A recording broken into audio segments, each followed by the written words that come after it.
Tuhan telah berkenan untuk pulang. Hamba Tuhan, pahlawan salib, kekasih yang kami sangat cintai, tugasnya telah berakhir. Dia telah memenangkan pertandingan. Terima kasih Bapak.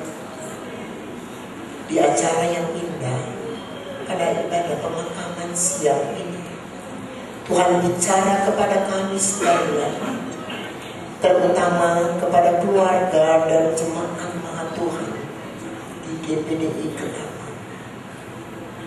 Tuhan langsung berpenghiburan dan kekuatan. Karuniakan kekuatan sempurna dan penghiburan kepada seluruh keluarga dan jemaat Maha Tuhan melalui kebenaran firman. Terima kasih Bapa. Kami yakin kekasih kami telah ada bersama dengan Engkau dalam kekekalan. Dan kami tahu ada pertemuan yang indah di sana, di sorga yang mulia. Terima kasih Bapa. Kami akan mendengarkan kebenaran firman-Mu di dalam nama di atas segala nama. Nama yang kami cinta dan agungkan siang dan malam, yaitu nama Tuhan Yesus Kristus, kekasih dan juru selamat kami. Haleluya. Amin.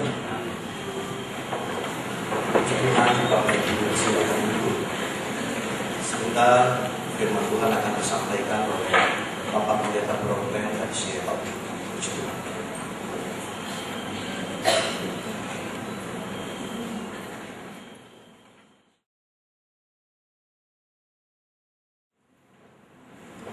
Yang diberi pada kami pada hari ini, sungguh saya rasa seperti saudara ada kejutan pada minggu ini, tetapi dengan kejutan ini kami siap, dan saya tahu apalagi Sister Lenny sudah lama siap.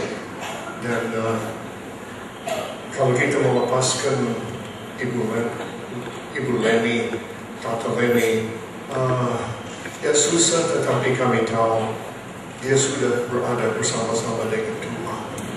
Kehidupannya tidak berubah.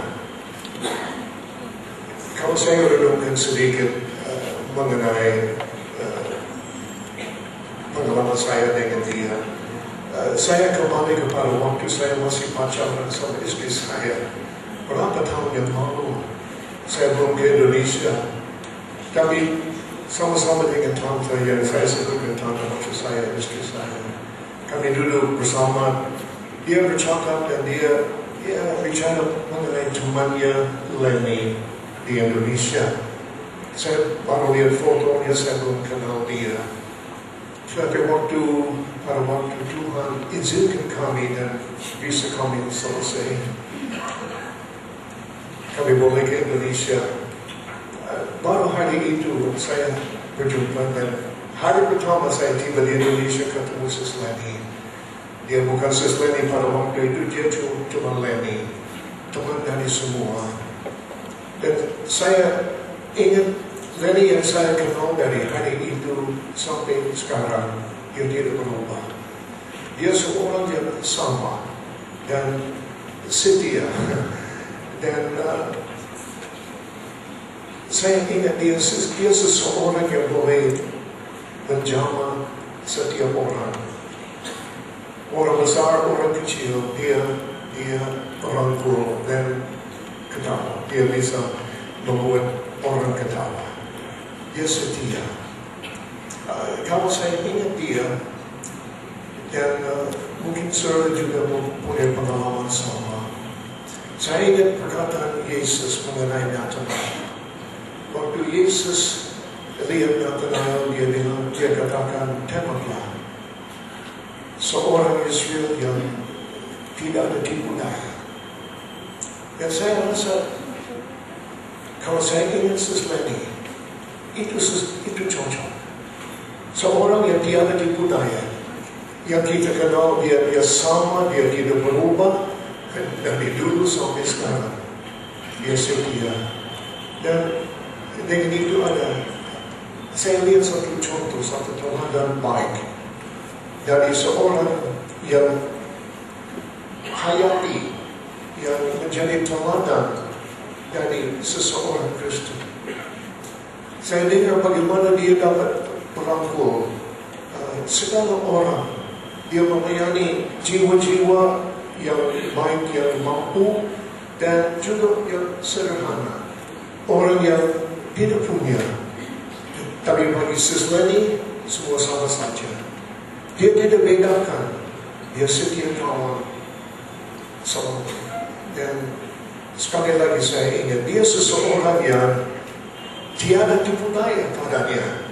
Polos selalu, ketawanya selalu. Dia teman yang tidak berubah. Dan saudara, saya lebih untung kita mengenal dia. Saya rasa saya menjadi lebih baik lantaran dia, kenal dia sedikit. Dia teman baik dan dia menjadi teladan yang dapat dicontohi. Dan ya tentu hari ini kita merasa kehilangan, tetapi ada harapan. Kita tahu kehidupan ini singkat, tetapi setelah kehidupan ini roh kita masih ada.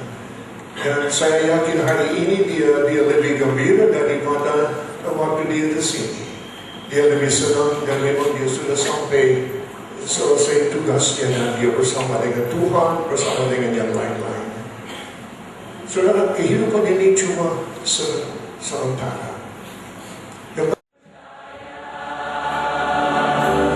Demi kebenaran firman-Mu ya Tuhan, hari ini dengan penuh kebanggaan kami harus berkata, kami kehilangan seorang ibu yang menjadi teladan sebagai hamba Allah yang tulus, penuh dedikasi, penuh cinta kepada-Mu, cinta kepada panggilan, cinta kepada jemaat, cinta kepada keluarga, cinta kepada semua.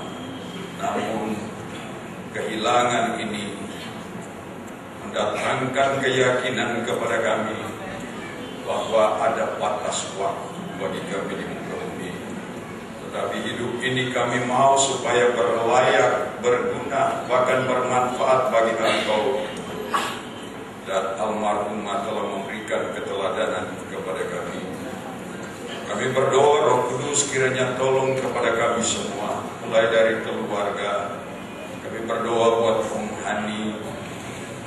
Di atas pundanya Engkau percayakan sebagai gembala, sebagai sesepuh gereja Pantekosta di Indonesia.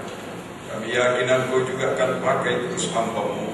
Kehilangan seorang istri kekasih, namun Engkau yang akan menguatkan rohani, anak, mantu, cucu dan seluruh jemaat. Kami yakin sesuai firman-Mu, kami akan melepaskan kepergian jasad almarhum dengan keyakinan bahwa almarhumah saat ini roh jiwanya ada di dalam kemuliaan bersama dengan Engkau. Dan kami memandang Engkau. Terima kasih Bapa, kami memuji Engkau, kami bangga dalam panggilan-Mu yang kudus ini. Di dalam nama Tuhan Yesus Kristus kami mengucap syukur. Haleluya. Amin.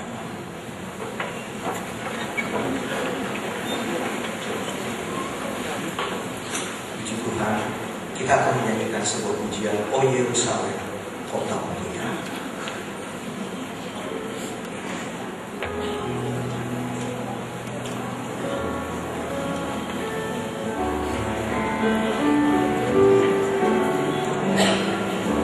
Oh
mempunyai catatan yang lama itu, tapi saya ubah sedikit oleh karena bahasa Belanda yang mengatakan bahwa jauh di dalam sorga betapa mulianya dan betapa indahnya di sana. Dan jauh di sorga kita akan bertemu dengan sukacita.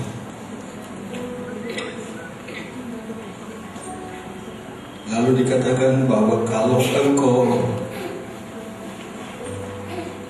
berada di sorga sebelum aku datang ke sana, lihatlah, carilah aku, karena aku akan datang ke sana juga. Yang kalimat inilah yang saya ubah sekarang, dan dalam bahasa Belanda yang mengatakan, kalau engkau sudah di sorga sebelum aku datang, kita akan bertemu dengan sukacita. Tapi seperti yang kita dengar banyak juga tadi apa yang dikatakan oleh saudara pendeta Broadbent. Di sini kalimatnya dia berkata, kalau engkau di sana sebelum aku datang, lihatlah ini dan carilah aku, karena aku akan datang juga.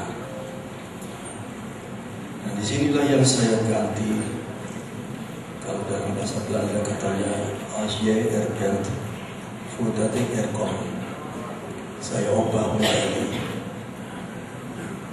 nu je er al bent, karena engkau sekarang sudah ada di sana sebelum aku datang. Lihatlah dan carilah, karena aku akan datang juga. Itulah nyanyian yang dimintakan akan saya nyanyikan bersama sendiri. Saya rela nyanyikan ini karena seringkali saya dengan Lenny sesudah berdoa bersama-sama sebelum tidur, kami bercakap-cakap. Beberapa kali saya berkata, kalau engkau pulang lebih dulu, aku akan menyusul. Tapi dia selalu bereaksi, jangan bicara begitu, karena dalam percakapan dia selalu berkata dia ingin melihat Yesus datang kembali.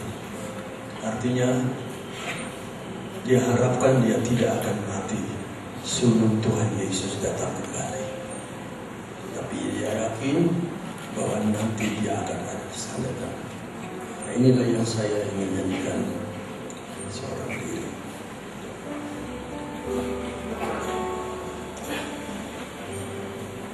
Daar is ver in de hemel, hoe schoon is het daar, hoe ver is het daar. Daar is ver in de hemel, ontmoeten we voor vreugde elkaar. Nu jij er al bent voordat er komt, ziet uit naar mij, want ik kom erop. Nu jij er al bent voordat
merupakan sebuah kenyataan dan bukti dalam perjalanan hidup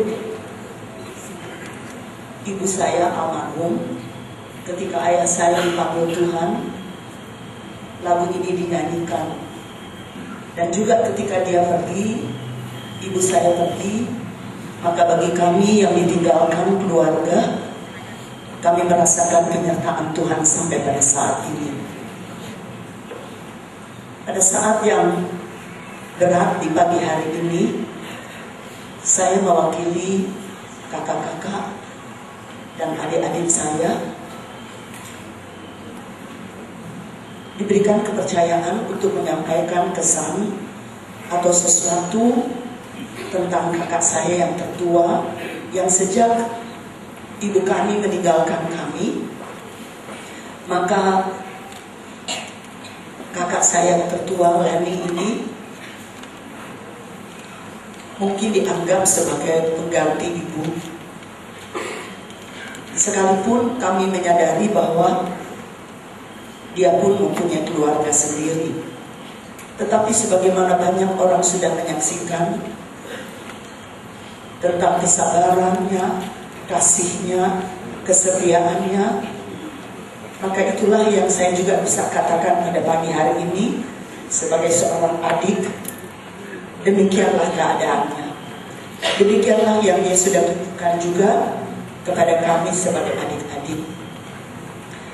Dan sejak kami ditinggalkan oleh orang tua kami, maka ide ini juga keluar dari hati beliau untuk kami, adik-adiknya semua, agar diusahakan setiap bulan sekali kami berkumpul bersama-sama.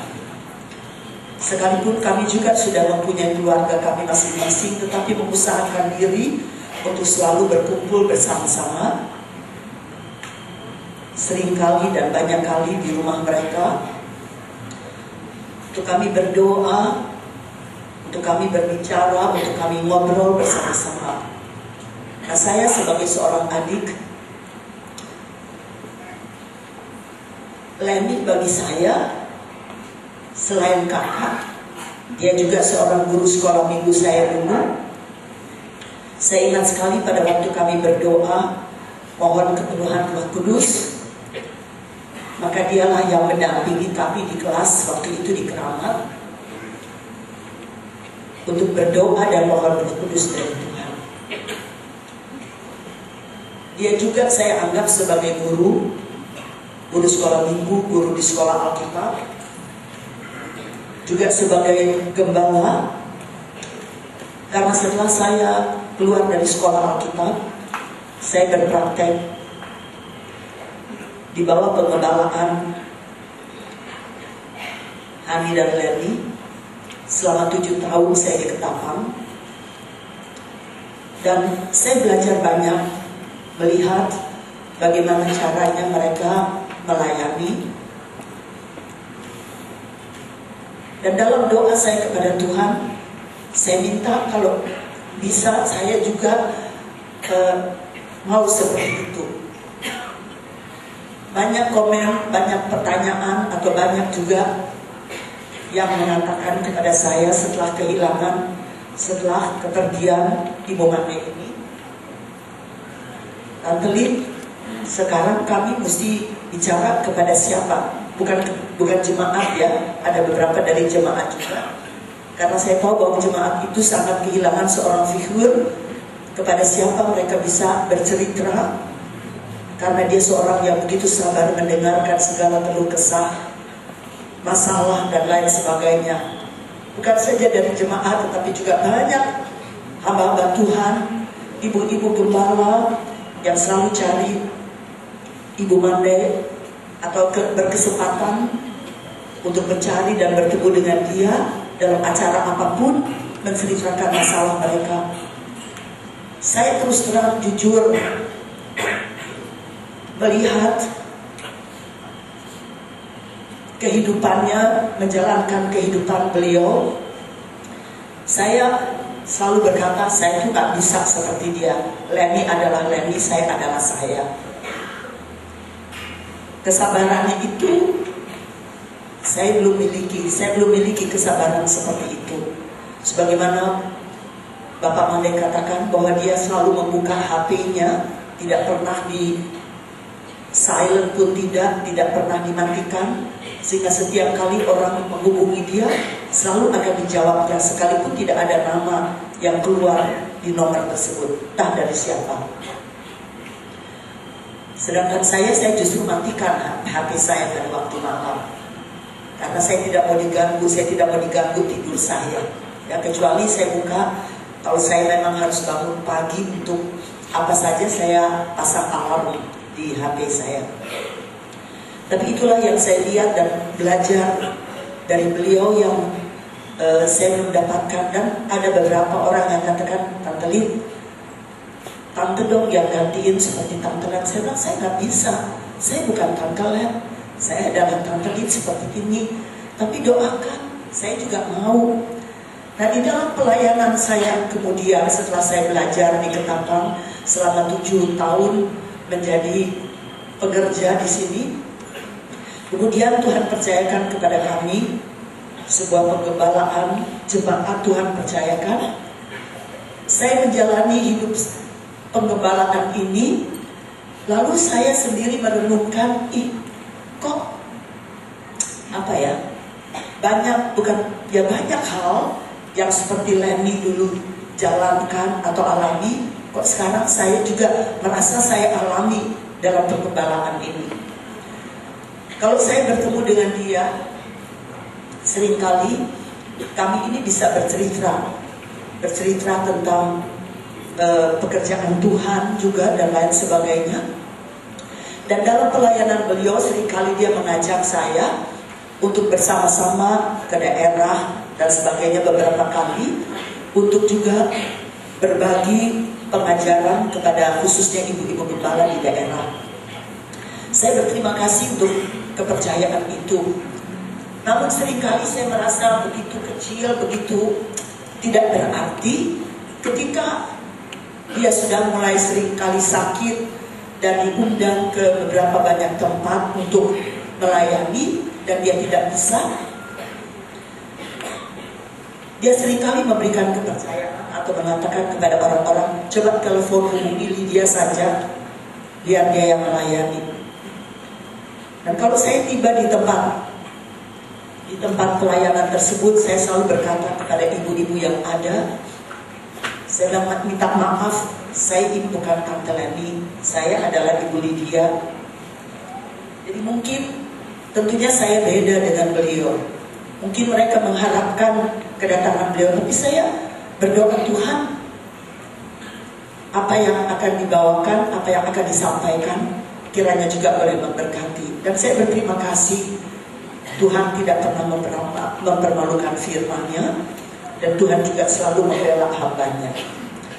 Begitu banyak waktu yang menyenangkan bersama dengan beliau. Kalau kami kumpul, saudara, kakak beradik, misalnya di dalam sebuah pertemuan rutinitas kami setiap bulan sekali kami usahakan. Seringkali yang pria-pria ini istilahnya dicuekin, ya. Kami yang perempuan-perempuan suka berkumpul dan kami bisa tertawa. Untuk banyak hal kami bisa tertawa. Nah, inilah yang saya lihat dari kehidupan beliau. Bisa tertawa, juga seperti banyak orang katakan tegas dalam memberikan nasihat, dalam menjalankan keputusan-keputusannya, sehingga mungkin banyak orang agak segan kepada beliau, ya. Tetapi saya berterima kasih untuk pengajaran, untuk teladan yang dia tinggalkan, bukan saja untuk jemaat, bukan saja untuk orang-orang yang banyak, tetapi khususnya bagi saya boleh belajar banyak dari beliau. Dan saya minta Tuhan tolong, Tuhan berikan saya kemampuan, bukan untuk menggantikan, tentunya tidak bisa, tetapi dalam pelayanan saya ke depan kepada jemaat.